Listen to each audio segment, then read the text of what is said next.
passe la parole aussitôt à Alexandra, que je regarde votre nom, fidèle, voilà, pour le Fonds de garantie des victimes d'infraction, et on posera les questions après.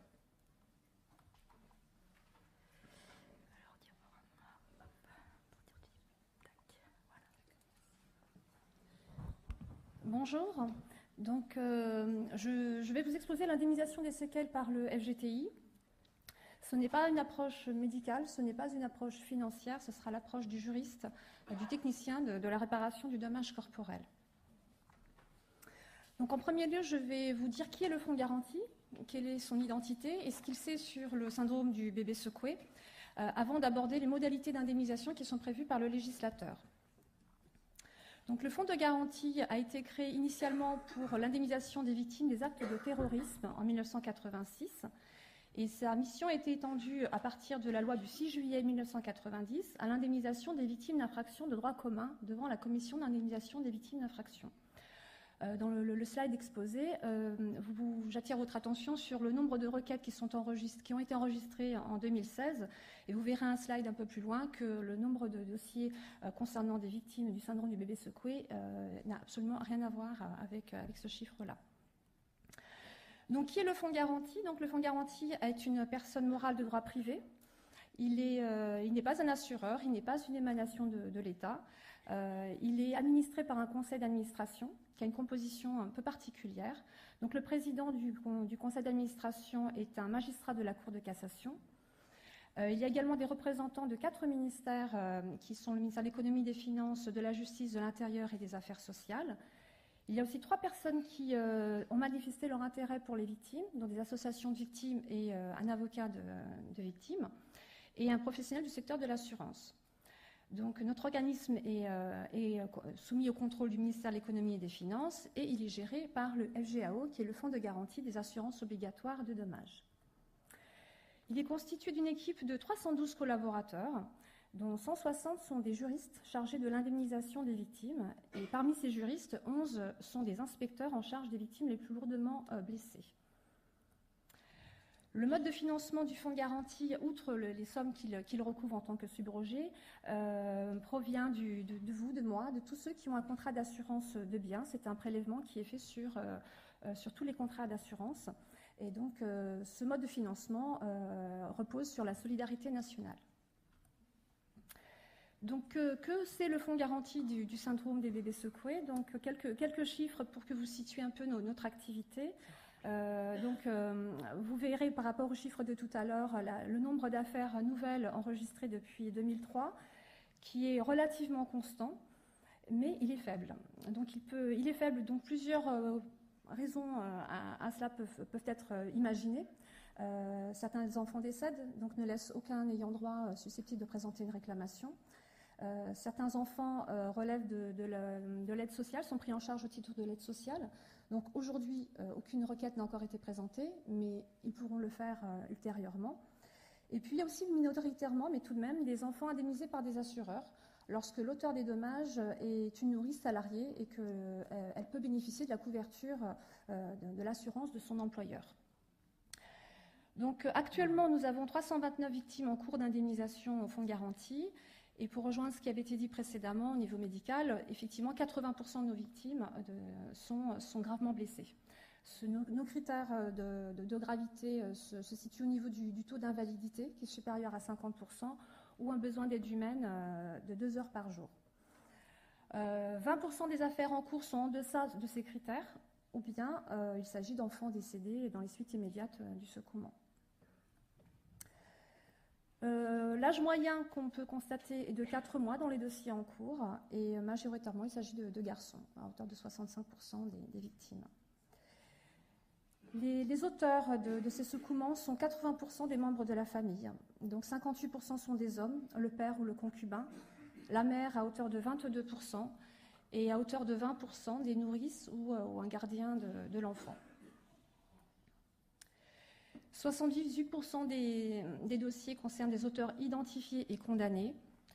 Donc c'est une majorité de situations, mais il y a une minorité qui est tout de même inquiétante, qui est 13% lorsque le syndrome du bébé secoué est posé, mais aucun auteur n'a pu être identifié. Donc, lorsqu'il y a eu relax, une ordonnance de non-lieu ou un classement sans suite.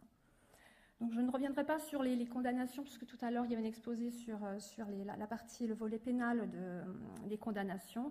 Mais effectivement, je rejoins ce que vous aviez dit tout à l'heure. Majoritairement, il y a des condamnations par tribunal correctionnel plus que par la cour d'assises.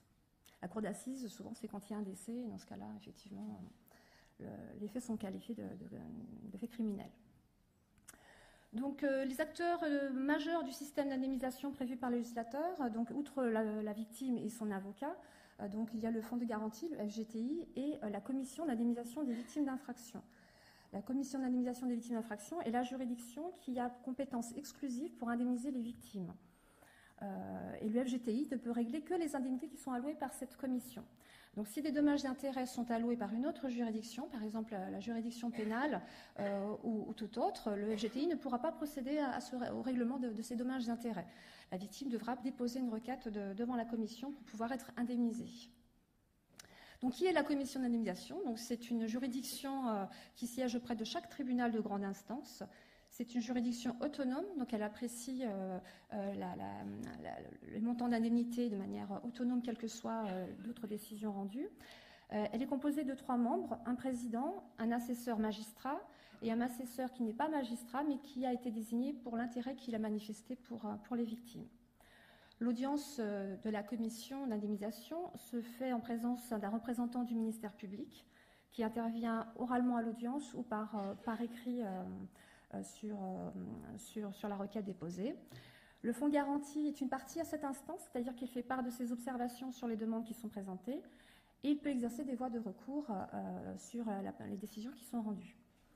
Une des particularités de cette juridiction, contrairement à d'autres juridictions de droit commun, c'est que la représentation par un avocat n'est pas obligatoire. Donc ça, c'est ce qui la différencie aussi d'autres juridictions de droit commun.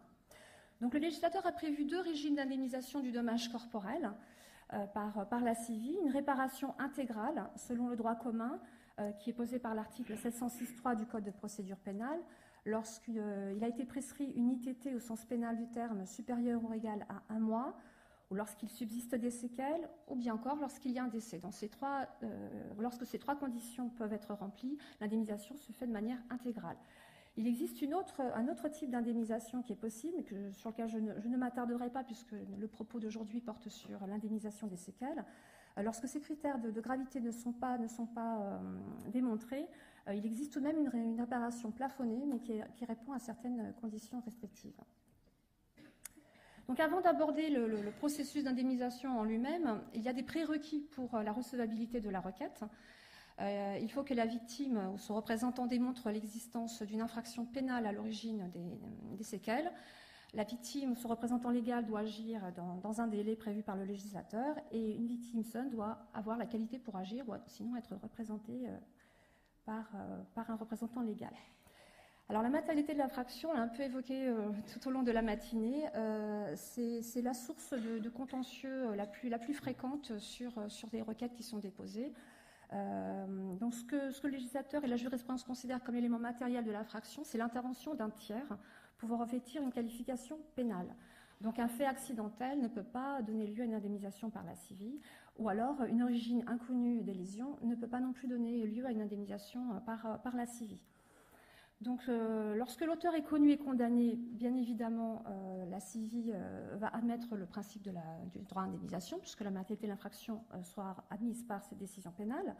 Mais le problème, c'est lorsque l'auteur n'est pas connu ou n'est pas identifié ou n'est pas encore condamné. Donc c'est le cas d'absence de poursuite pénale, ou bien lorsque les poursuites sont toujours en cours. Donc le législateur a permis à la commission d'indemnisation des victimes d'infraction de se prononcer avant même que l'enquête puisse aboutir, si elle dispose d'éléments lui permettant de qualifier elle-même cette infraction. Donc que va faire la CIVI? Elle va regarder les éléments de la procédure pénale qui lui sont apportés.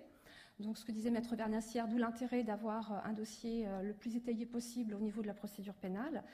Et si cette enquête n'est pas suffisamment avancée ou ne permet pas de renseigner sur l'existence d'une infraction, la CIVI peut ordonner une mesure d'expertise médicale pour demander au médecin s'il peut diagnostiquer le syndrome du bébé secoué chez la victime. Et là, le rôle du médecin est déterminant. C'est lui, par son diagnostic, qui va permettre à la CIVI d'admettre la prise en charge des dommages. Je vais illustrer un peu cette difficulté par un cas pratique que nous avons rencontré récemment parce que l'indemnisation du préjudice vient à peine d'être prononcée depuis quelques mois à peine. C'est un enfant né en 1995 et ses parents ont saisi la CIVI en 2010, donc il avait 15 ans. Donc il était allégué un secouement à l'origine des lésions, mais l'enquête n'avait rien donné. La plainte déposée par les parents à l'époque avait été classée sans suite. Et le peu d'éléments médicaux qui nous avaient été communiqués étaient assez évasifs sur l'origine des lésions. Il était fait état d'un hématome sudural d'étiologie inexpliquée, une gastro-entérite aiguë la semaine avant les faits, de troubles digestifs, donc a priori aucune certitude sur l'origine de l'état de santé. Donc, ce qu'a fait la CIVI, eh bien, elle a rejeté les demandes, considérant que la matérialité de l'infraction n'était pas démontrée. Les parents ont fait appel et la Cour d'appel, en 2011, a ordonné une expertise médicale pour essayer d'avoir une vérité médicale sur cette situation. L'expertise médicale a conclu effectivement à l'existence d'un syndrome du bébé secoué. Ce n'est qu'en 2013, donc avec la longueur de la procédure, que le droit d'indemnisation a été admis. Et ce n'est qu'en 2017, courant 2017, que l'enfant a finalement été indemnisé parce que la procédure était partie sur un terrain judiciaire. Donc en conclusion, l'expert médical a donc emporté la conviction du magistrat en l'absence d'auteur identifié et nonobstant le classement sans suite de l'affaire au pénal. L'autre condition à l'ouverture du droit à indemnisation est prévue par l'article 706.5 du Code de procédure pénale, qui est le délai de 3 ans à compter de l'infraction. Ce délai peut être prorogé d'1 an si une juridiction pénale a statué sur l'action publique. Et si les dommages et intérêts ont été accordés au pénal, ce délai ne court que si la juridiction a fait part de son avis de la possibilité de saisir la CIVI. Ce qu'il faut retenir, c'est que la CIVI peut prononcer un relevé de forclusion si la victime, en tout cas si le requérant, je parle de victime, pas que la victime directe, ses proches également, peuvent justifier d'un motif légitime de relevé de forclusion. Et il faut savoir aussi que la forclusion n'est pas opposée aux victimes mineures ni aux majeurs sous tutelle. Un enfant mineur, au jour du dépôt de la requête, doit nécessairement être représenté par un représentant légal. Donc ça peut être un parent ou les parents, et aussi par un administrateur ad hoc. L'avantage de l'administrateur ad hoc, c'est que justement les intérêts de l'enfant sont préservés à tout point de vue, ainsi que l'utilisation des fonds. Après, ça peut présenter aussi quelques difficultés d'information et de suivi, et régulièrement, comme le cas du jeune Patrick que je cite dans la présentation, parfois l'administrateur ad hoc perd la trace de l'enfant qui peut être rendue aux parents, et puis les parents, eux, s'ils ont été auteurs des faits, n'ont aucun intérêt à ce que l'enfant soit indemnisé, et dans ce cas-là, l'indemnisation n'est jamais réclamée. Donc en l'occurrence, le jeune Patrick a été victime de secouement à l'âge de 2 mois. Il a été vu par un médecin désigné par la CIVI en 1999. Il devait être revu en 2006 pour le suivi des séquelles. Et puis aujourd'hui, il a 24 ans. Donc nous n'avons toujours pas de requête déposée pour cet enfant, qui peut être forclos s'il n'a pas de mesure de protection de tutelle. Donc voilà, concrètement, vous avez vu les prérequis pour l'indemnisation. Donc, comme je l'ai dit, cette indemnisation n'est possible que si la CIVI est saisie. C'est-à-dire qu'il faut qu'au démarrage de la procédure passe nécessairement par cette commission, par le dépôt d'une requête. Donc cette requête peut porter sur une demande de provision, sur une demande d'expertise, sur un règlement de provision et d'expertise. Et puis le règlement final, la liquidation du préjudice, doit également faire l'objet d'une requête. Je ne reviens pas sur les pièces à produire que j'ai développées tout à l'heure. Donc, en faisant un déroulé type, chaque situation est bien sûr différente, hein, mais voilà, il peut y avoir quelques points communs. Donc, je vais essayer de dérouler un peu l'indemnisation, on va dire, type d'un enfant victime du syndrome du bébé secoué. Donc, la demande de règlement de provision et d'expertise est donc déposée à la CIVI. Et elle est vue dans le cadre d'une procédure d'urgence, c'est-à-dire dans le délai d'1 mois, le président doit statuer sur cette demande. Donc sans délai, il transmet la requête au FGTI, lequel reçoit les éléments et les soumet à son médecin. pour avoir un avis sur l'imputabilité et puis sur la prévision de l'évolution de l'état de santé. Donc, si la recevabilité de la demande n'est pas contestée par le fonds garanti, donc l'infraction est bien établie et le montant de la provision n'est pas contestable, le FGTI règle spontanément la provision. Donc là, c'est un peu une sortie de la voie judiciaire de la procédure, mais il en avise tout de même la CIVI pour que justement l'affaire puisse être enregistrée comme telle. Donc, en cas de désaccord, donc, la procédure de la CIVI reprend son cours, c'est-à-dire que le FGTI fait part à la commission ainsi qu'à l'avocat de la victime de l'objet de sa contestation, soit sur le montant, soit sur la recevabilité de la demande. Donc, quand le président rend une décision qui alloue une provision et désigne un médecin, le fonds de garantie procède au règlement de la provision dans le mois qui suit. Donc, généralement, c'est dans les jours qui suivent, ou bien il peut interjeter appel s'il maintient sa contestation. Tout à l'heure, je vous ai dit que la provision pouvait être réglée amiablement par le FGTI. En revanche, la demande d'expertise, elle ne peut pas avoir lieu sur un terrain amiable. La CIVI doit nécessairement nommer un expert judiciaire. Donc la phase de l'expertise est le moment crucial de l'indemnisation. Donc ça l'est de toute manière, quel que soit le contexte de l'indemnisation, mais plus particulièrement concernant les enfants victimes du syndrome du bébé secoué. Donc il y a quelques particularités, je ne rentrerai pas dans toutes, mais je n'ai retenu que peut-être celles qui sont les plus parlantes. Il s'agit de la mission. La mission qui est confiée à l'expert judiciaire n'est pas une mission préétablie, c'est-à-dire que le magistrat est libre de retenir la mission qui lui semble la plus adaptée pour pouvoir renseigner au mieux la CIVI et le FGTI sur les données médicales. Donc cette mission, l'expert judiciaire a la permission d'évaluer, faire une évaluation médico-légale et environnementale spécifique, argumentée, en fonction des critères d'imputabilité habituels et adaptés aux besoins de la victime. L'expert doit recueillir de manière la plus exhaustive possible les données médicales afin de suivre le plus efficacement possible l'évolution de l'enfant et de mettre en lumière les besoins thérapeutiques et de réinsertion sociale avant la consolidation. Donc cela permet ainsi à la CIVI et au fonds de garantie d'avoir une pleine connaissance des besoins de l'enfant et puis surtout de pouvoir y répondre de manière adaptée. Alors pour justement que le fonds de garantie puisse avoir une meilleure connaissance de la situation concrète de la victime et de ses proches, l'inspecteur en charge de l'indemnisation du dossier participe à l'expertise, non pas à l'examen médical, l'examen clinique, mais participe et rencontre la victime, et son avocat et les proches pour pouvoir justement mieux appréhender les besoins et faire des propositions en attendant l'issue finale du dossier. La consolidation médicale, elle, ne doit pas intervenir avant l'âge adulte, puisque comme nous le ont expliqué les médecins, effectivement, il y a une évolution des séquelles avec la croissance, avec la fin des apprentissages, apprentissages qui peuvent ne pas se faire non plus, mais justement, il faut justement suivre l'enfant tout au long cours pour savoir justement comment bien appréhender son préjudice et attendre une stabilisation situationnelle pour une meilleure connaissance de son projet de vie. Alors je sais que ça arrive rarement, mais parfois, il y a une amélioration des lésions. Et donc, il faut laisser le temps justement à l'évolution de ces séquelles pour s'assurer que l'amélioration est vraiment réelle. C'est ainsi qu'on a un petit Paul Emmanuel qui a été victime d'un secouement en 2011 avec des certificats médicaux initiaux qui étaient très péjoratifs sur son état de santé, hémorragie intrarétinienne bilatérale, hématome sudural, tout ce qu'on nous a expliqué ce matin. Et pourtant, en 2015, lorsqu'il a été vu en expertise, le médecin a pu constater un examen clinique sans déficit moteur, avec un petit jeune homme de 4 ans qui répondait de manière tout à fait opportune aux questions qui lui étaient posées. Mais nous ne sommes pas arrêtés à cette appréciation à ce moment-là.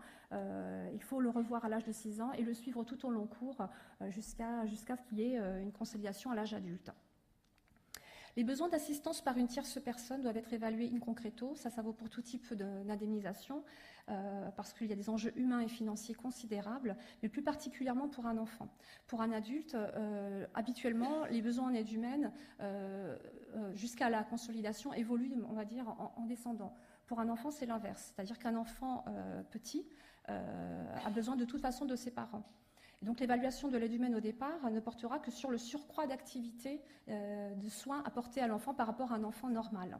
D'où l'intérêt pour le médecin justement de bien préciser quelles sont les conséquences de la perte d'autonomie et l'augmentation de la charge pour les parents.